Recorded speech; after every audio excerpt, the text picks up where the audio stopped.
terrain ya Vélodrome lolenge kani alobaki ke mokonzi ya mboka Faci Beton balukaki batente na intégrité physique na ye baassassiné par un centre africain d'origine française. Mais tout le monde ici sur le Lenge Kani, la week-end, c'était le samedi passé, l'actuel ministre de la Justice, la Combo Constant Moutamba, a lobby Mokonzamboka Faci Beton, a tenté plus de 100 fois, a Lukiba Bomaye, tentative ya coup d'état mbalassant, où Mokonzamboka a échappé na yango. Wana ezalaki maloba ya ministre, l'actuel ministre de la Justice, na kombo ya Constant Moutamba. Nani azoluka asala coup d'état? Nani azoluka tenter l'intégrité physique ya Faci Beton? Constant Moutamba a parlé. Le chef de l'État a échappé na 100 coups d'état depuis akoma mokonzi ya Congo. Pourquoi cet acharnement? Oh, ils ont deuxième mandat. Mokonzi mboka nano akokisi 5 ans na été na deuxième mandature na ye. Mais bon, il lolenge kani banguna ya Congo. Oh, bazawa na balingi ba créer instabilité na mboko au Congo. Ya koluka ko tenter l'intégrité physique ya mokonzi mboka. Yango bomoni lolenge kani Constant Moutamba alobaki yango. Na Congo mandé eza ya 5 ans. Le chef de l'État azalaki élu l'ensemble du territoire national par les Congolais. À sa première mandature, Tomoni Lolenge Kani, il nous a donné une lueur d'espoir. Tomoni Lolenge Kani, Congo le lieu Zali debout. Dans le but c'est que non nous Zali malade. Non. Pas raté Zali, erreur ça, perfection ça. Mais toutefois quand même il y a une lueur d'espoir. Dans Lolenge Kani a instauré bonne gouvernance. Oh, il y a un résultat palpable. Oh, tout le monde, à travers sa diplomatie agissante, le Lenge Kani, le Congo a repris sa place dans les concerts des nations. Le Lenge Kani, si tout Bazali Kolobela Congo, va Congolais Bazali. Auparavant, dans le régime précédent, ce n'était pas le cas. Dans le régime précédent. Donc c'était là où on parlait du Congo, les Congolais n'étaient pas là. Et si les Congolais, il fallait qu'ils Bazala, et ça là qui n'est pas Mboka Misusu, et Badé Koloba. Et ça là, il n'est pas Mboka Misusu. Et ça là, continue à représenter la place à Congolais. Tout le monde surtout. Tout le monde le Kani à travers sa diplomatie agissante. Embargo Oyo, Joseph Kabila Fanda n'a plus de 18 ans. Oh, Tozala qui n'a une capacité à consommer Mandou qui le Lenge et Longo Bani. Il a fallu tout le Kanaba régime en notification. Donc ça prenait plusieurs temps. Mais tout le monde le Kani tant Mokonzambo Faci Beton aye, embargo et Longo. Le Congo est debout. 2025, on a un budget de 18 milliards. Donc ce sont des initiatives louables à travers sa diplomatie, à travers sa bonne gouvernance. Mais tout le monde le Lenge Kani, ennemi en Mboka, bangonde ba telemi, pour tenter l'intégrité physique en zotonae. Pour balukande ni na kosala MAB. Constant Moutamba lobi yango, plusieurs tentatives à coup d'état. Mais étant donné que Tolobaka Dieu congolais, Congo soki zambete to éviter mboka na biso engeza na lolenge ini. Zamba azali toujours pour épargner, azali toujours pour longola ye kati na mabe oyo bazoluka basala ye. Yango to tengi na ba congolais de père de mère, to sambela rapona mokonzi ya ekolo, to sambela rapona ye, to tiaka ye na maboko ya Nzambe, po banguna ba telemi, po imaginer que pareil likambo oyo ya koluka coup d'état ou ya koluka pour tenter l'intégrité physique à mokonzi mboka esalemi mboka na biso ekozala condition nini balkanisation bakoloba o balobaka ekozala au rendez-vous. Même la Bible nous dit tout pouvoir vient de Dieu. Soki Faci aza mokonzi ya ekolo azokamba biso oyo eza deuxième mandature na ye, c'est Dieu qui a voulu qu'il soit là. Tout pouvoir vient de Dieu. Faci, c'est un humain. Il ne restera pas au Congo éternellement. C'est un humain, il partira un jour. Mais le Congo, c'est notre dénominateur commun. Abat le tribalisme, abat les propos excitant à la xénophobie, à la haine tribale. Tolingana, Bakongomani. Tolo bakamaloba malamu pona mboko nzamba pesi biso. tozolongola makambo nyonso tu ya mabe oyo ekoki kokabola biso yango toye lelo kosenga na bakongolais de père de mère ntango bopriaka botyaka papa ekolo na maboko ya nzambe botyaka mokonzi ya mboka na maboko ya nzambe nzambe azala na ye abatela ye. Deuxième sujet na biso tolobi nini ezali koleka na nord na sud Kivu. Na niveau ya nord Kivu depuis que Sukhoi 25 na badrone na biso babengi na kombo ya CH4B ebombardaki massivement aéroport ya Kigoma oyo plusieurs pertes en vies humaines du côté armée rwandaise bakufaki en désordre na bombardement chirurgical wana oyo esalemaki na aéroport ya Kigoma na territoire ya Walikale oyo armée rwandaise ekosaki ke bakose retire mpona kopermettre un climat ya malamu oyo lisolo ekosalema direct na gouvernement congolais. Mais tomonaki olie base retiraki te, au contraire bakomaki nde korenforcer présence na bango na manduki à travers un aéronef ya couleur ya pembe ezalaki soki ekiti na aéroport ya Goma wana na Walikali centre ezoya kotika bamilitaire rwandais ezoya kotika manduki ezoya korenforcer bango. Mais totalaki mpe tosepelaki na bravoure ya armée na biso après avoir observé aéronef wana na journée moko bandaki kosala ba 4 vols ezoya kotika manduki na bamilitaire rwandais. Mais bazalaki surpris ntango Sukhoi 25 emataki ntango badrone na biso babengi na kombo ya CH4B emataki likolo ntango ebombardaki bango massivement aéronef wana ezalaki calciné avec des munitions rwandais oyo ezalaki na kati na bamilitaire rwandais oyo bazalaki na kati ya aéronef wana calciné. Tomonaki mpe lolenge kani na ngambu na yango mutuka moko ya munene blende ya M23 na bamilitaire rwandais bazalaki na kati Sukhoi ebombardaki yango mpe bamilitaire rwandais wana nyonso tu bakufaki ya désordre. Sukhoi esukisaki kaka wana te ekendaki kobombarde ti badepo oyo ezalaki tout autour ya aéroport ya Kigoma na territoire ya Walikali na centre ya Walikali. Nzoka nde bombardaki badepo wana nzoka te baministre ezalaki ebele na kati ya badepo wana yango omoni kote Walikale na stratagème oyo barwandais bautilisaki mpo baluka ndenge nini ya kokotisa bitumba na province ya Chopo précisément na Kisangani munition ezalaki lisusu te. Baravitaillement nyonso batiaki à travers badepo wana ya munition mpona korelancer bitumba maintenant na Chopo. Tous les munitions ezalaki calciné, des armes lourdes na badepo aéroport ya Kigoma nyonso calciné. Bango moko bamituni me nani a informé armée congolaise na bombardement esalemi avec précision oyo toperdre bamilitaire na plusieurs munitions na aéroport ya Kigoma na territoire ya Walikale.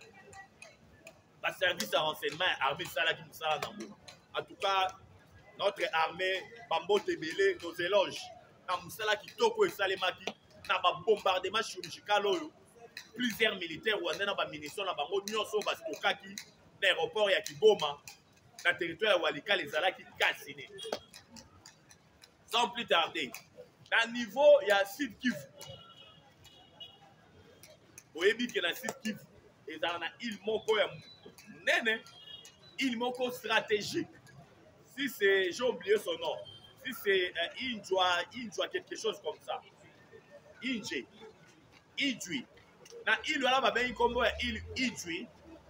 Le M23 na armée rwandaise parce que eza île moko stratégique bayakaki bakoti na île wana po bazwaki yango mikolo euti koleka bakomaki koopere na kati ya île wana po eza stratégique Idjwi wana. Mais ya kokamwa ezalaki ke banguma banyoka minene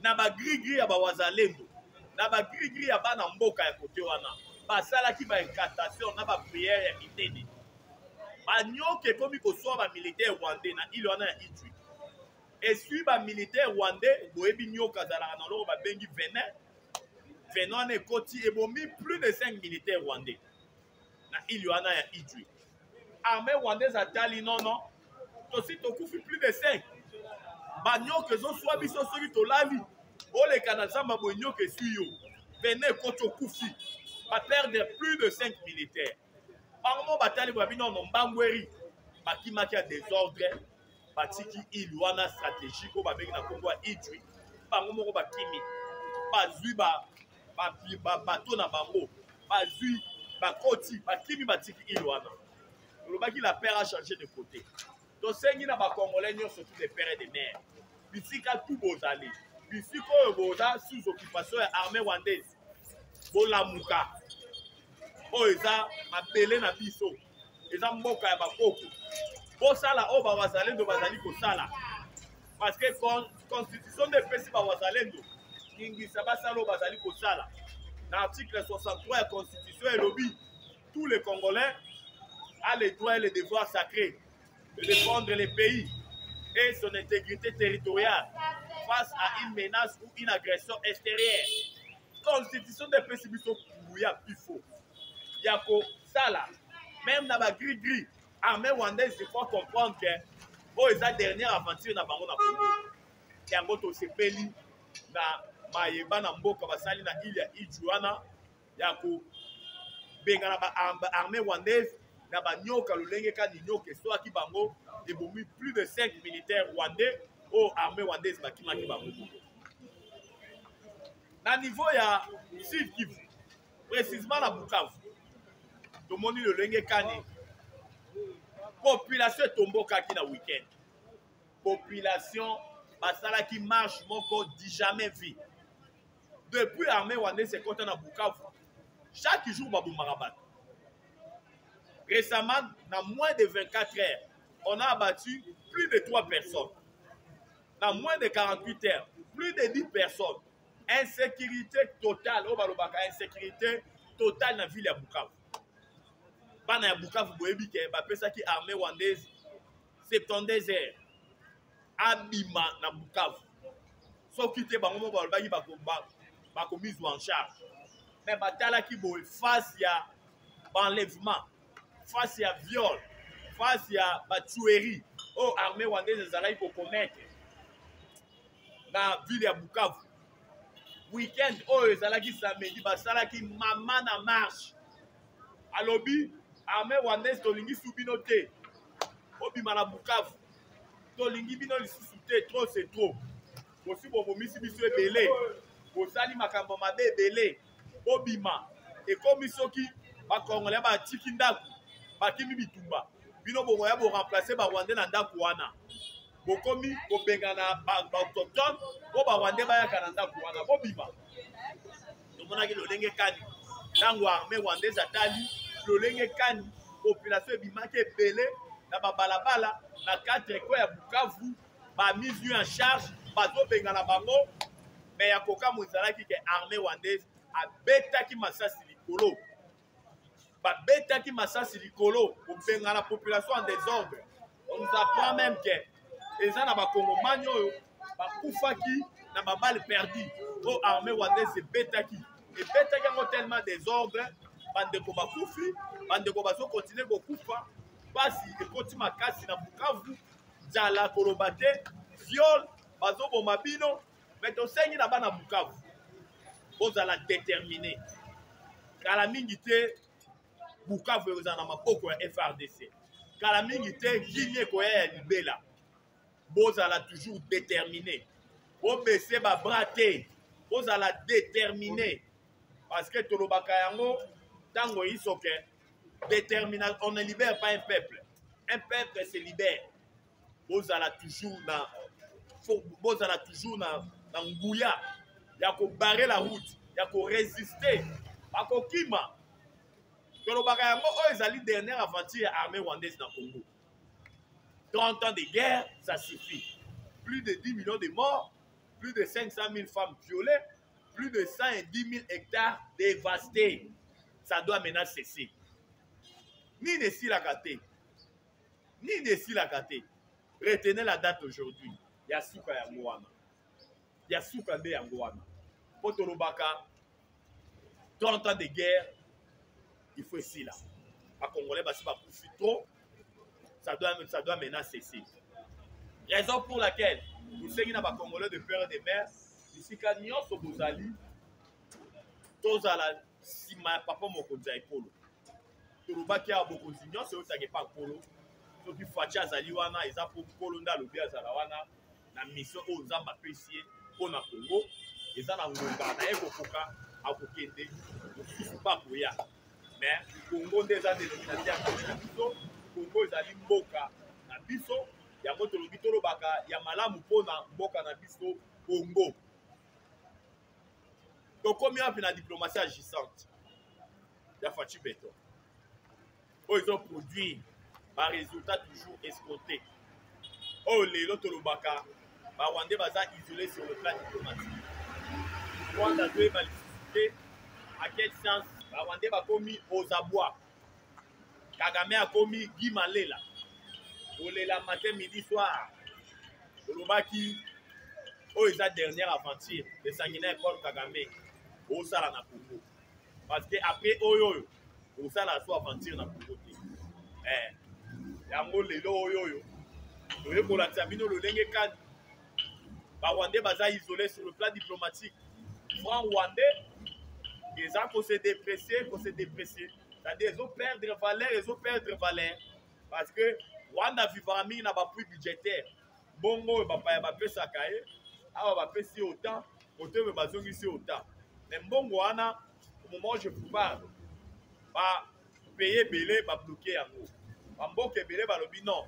Rwanda les sous-soutés par rapport à la violation de la charte des Nations Unies, il y a quoi agresser Boka Moussous. Il y a un moment où le Lengue Kani, Rwanda baza isolé sur le plan diplomatique. Il y a un moment où le Lengue Kani, Rwanda Lelo a commis pour les voisins moyens, il y a pour convaincre, il va faire ça à un bongo. Que la Mawa, oui, que va célébrer le génocide rwandais le 7 avril. Mais le 7 avril, Bamboke Bele Balobi, et que ça, les manissus sur Rwanda, na Bamboka na bisoté. Ils allaient fond de commerce, la diplomatie agissante, la paix a changé de côté. Ni les alliés que le Kanamboka Qatar, na Doha.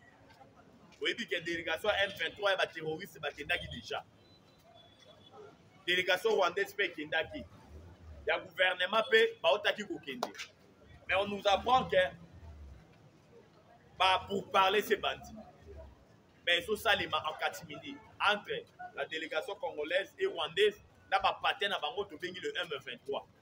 Ils sont salima, ils ont quoi avancé. Tout le bakayango matin midi soir que revendication za kaka moko. Oh biso to zali kozela na lisolo ane zali désarmement na cantonnement ya ba terroristes M23. Parce que tout le bagayango, ce sont des patins, ce sont des paquebots. Les M23, c'est une coquille vide. Parce que la revendication claire, kaka oyo Rwanda koti si baona munoko. De bango ba koki kosenga. Oto yebi lo lenge kani. Ma on échange ka ba kombo. To yebi lo lenge kani. Ba bandana Afdel. Ba changer bango kombo et komi RCD Goma. Ba changer le sous kombo et komi CNDP. Va changer les sous combo comme M23. Allez, les sous M23 bis sous Fachi Béton. Tout le monde dit le Lenge Kani. Et ça, groupe de terroristes, chaque fois, armée rwandaise n'a créé à changer à combo. Tout de suite, on comprendra déjà, modus operandi, il y a M23, le Lenge Kani, armée rwandaise à Sakanaka. Il y a un autre Lobaki, oh, ils allaient dernière aventure à travers la diplomatie agissante de Fachi Béton. Pour sa dernière aventure. Même Zambé Nalikola, le Bini Nessi la Kate. 30 ans de guerre. Plusieurs morts côté congolais. Mais 800 000 Rwandais à Pamba. Oh, Bakoufa. Rwanda commis au fond de commerce. Mais nous, les Congolais, plus de 10 millions de morts. Yango, on se pèle à l'Olenge Kan, écrivain politologue camerounais, à Combo à Charles Onana, à Kouya. Bazali pour apprendre de biso que il faut y aller déjà dans le Congo, à travers le livre Naïwana Kuma, Holocauste au Congo, l'omerta de la communauté internationale. Mais, Holocauste, on va le sacrifice, et ils ont continué pour les Congolais, les coloniaux, armée rwandaise à Zobo. Mais l'omerta de la communauté internationale, c'est-à-dire la loi du silence de la communauté internationale, est bandit aussi là. Parce que, la communauté internationale, les uns insultés, mais là, diplomatie, il y a Gisant Chamokonzamboka, Nanzambe Elongo, Elongo lit la loi du silence wana. Ba pays tu es comme Goloba, Rwanda au Momi ba Congolais, Bimisa ba militaire, bref, il y a la résolution 2773, il y a Conseil de sécurité à Nations Unies. Oh, et lobby en mot clair que Rwanda est aussi pour ba Congolais. Rwanda Bimisa ba militaire dans le Congo, Rwanda au Momi ba Congolais trop. Donc ça doit être clair, comme de l'eau. C'est la toute première fois que résolution est bima et la qui s'est Rwanda Mtaboumara Congolais. Il y a de cela 30 ans. La résolution 2773. Il y a Conseil de sécurité des Nations Unies. Hein? L'organe suprême. Où est traité à Makambo Mukili. Malgré l'applicabilité na yango, ezana nous na kolala. Mais nous osons croire que l'applicabilité de cette résolution bientôt là sera au rendez-vous. Bref, année que Fachi Béton, pour Kontamboka, à ça qui réunion inter-institutionnelle. À ça qui n'a pas président Nyonso, n'a pas chef Nyonso institution, Yamboka la biso, passe à la diplomatie à Makasi pour que l'applicabilité à la résolution 2773 est vraiment au rendez-vous. Oh, et lobby Rwanda, yondo bomaba Congolais. Rwanda au Bomi ba Congolais belé, Rwanda limite ba militaire na yo, c'est les faits. Donc c'est ça, c'est ce que nous attendons. Avec Dieu, Toebike, Tosi Tolongi et puis Tokolonga.